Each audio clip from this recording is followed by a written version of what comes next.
Hey everyone, it's Katie Armstrong. EMRs help with numerous departments and daily operations in healthcare every day. The Digital Healthcare Research Archive defines an EMR as an electronic record of health related information on an individual that can be created, gathered, managed, and consulted by authorized clinicians and staff within one healthcare organization. It has the potential to provide substantial benefits to physicians, clinic practices, and healthcare organizations. These systems can facilitate workflow and improve the quality of patient care and patient safety. Recognizing the role that EMRs can play in transforming healthcare, in 2003, the Institute of Medicine issued a group of 8 key functions for safety, quality, and care efficiency that EMRs should support. Physician access to patient information such as diagnosis, allergies, lab results, and medications. Computerized provider order entry, access to new and past test results among providers in multiple care settings, computerized decision support systems to prevent drug interactions and improve compliance with best practices, patient access to health records, disease management tools, and health information resources, and computerized administration processes such as scheduling systems. Two of the most important ones that I have had interaction with would probably be patient bracelets, not only used for scanning meds or patient ID purposes, but fall risk and allergies as well. The other would be lab results. Whenever I used to work in diagnostic radiology and CT or X ray, it was imperative to check for certain allergies, and I would always have the chart pulled up to look at this, but it's mandatory to ask the patient as well. All of these points made are important in the successful operations of hospitals and clinics. In the peer-reviewed article, use of more than one electronic medical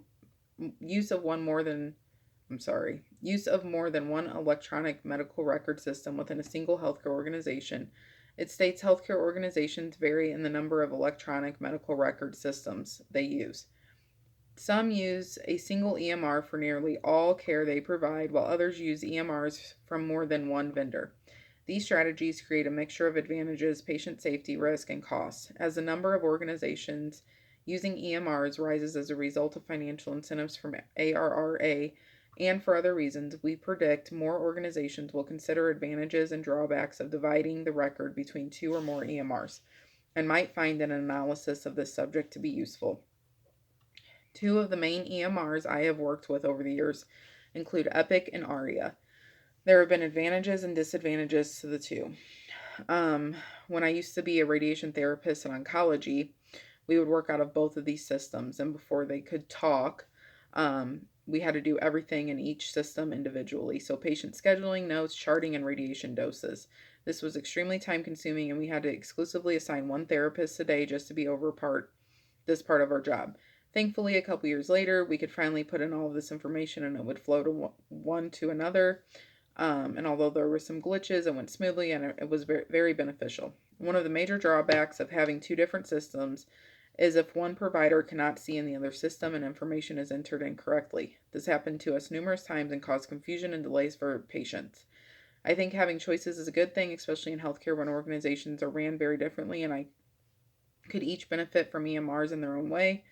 But I think it would decrease errors, provide better patient care, decrease wait times, and increase patient satisfaction to have one system for the entire organization. So one of the most important, um, one of the most important um, accesses to have for administrators and health information systems would be to these systems like Epic or something similar. So doctors and nurses can analyze patient histories as well as similar case studies and make more finely own treatment decisions. Meanwhile, administrators can monitor patient volumes in different departments and allocate staffing and other resources to where they are most needed. So where I work now, for example, 8 o'clock start times are very important. And if we don't meet these times, administration usually gets involved and we have to document why. So one of the most important things in this issue is that administrators can look into Epic and see start and end times for procedures. So whether it's a surgery case or a lab draw, X-ray, CT, MRI, anything like that, PAT, anything in the hospital, any kind of test, you have to document start and end time. So this allows them to check how many patients you're doing a day, how many patients you do an hour. For example, I used to treat about 30 patients on a machine in oncology for radiation treatments in a day. So one of the main things that I disagree with is pushing people through to try to get so many patients done in a day. For example, I work at a level 1, so we can't do as many patients as maybe a community hospital or an outpatient center can do in a day because our patients need a lot more care. We're dealing with gunshots or strokes or STEMIs, um, patients that are in really, really bad shape. So these patients are going to take a lot longer. One of the managers that I used to work with didn't understand this, and thought that we should have higher turnaround times than what we did. And it's just not possible for certain patient populations. That's why I think it's important for administrators or managers to know the clinical side of things and how important these documents are in Epic or ARIA or whatever system you're using. Because even though that is clinical, it does allow you to see things like that for staffing or what is taking so long. And you can look in the chart or the notes, maybe the patient was in a procedure and coded, or maybe, you just never know what's going to happen to take so long. Another good example is I just worked on a project with one of their interns a couple months ago. Our turnaround times for room cleans for EVS was very, very low. Like, I mean, they would just take forever to clean these rooms, and they wanted the new intern to track how long EVS was taking to clean rooms. And she did that over like the first week, it decreased by 20 minutes or so.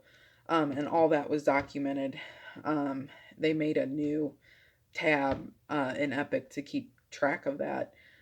So things like that, you can always add in things that you think that are important to keep track of in Epic, and it's fairly easy, it seems like. So I really like using it, and I think it's important for everyone to have access to it, and for their own safety as well, like EVS. If they don't know if a patient's on contact precautions or something like that, it's important for them to be able to look and see. Maybe not have access to all the patient's chart, but some of it. So that pretty much sums it up. So sorry for flying through this. I have little ones and my husband's out of town, so I don't want any interruptions. All right, have a good night.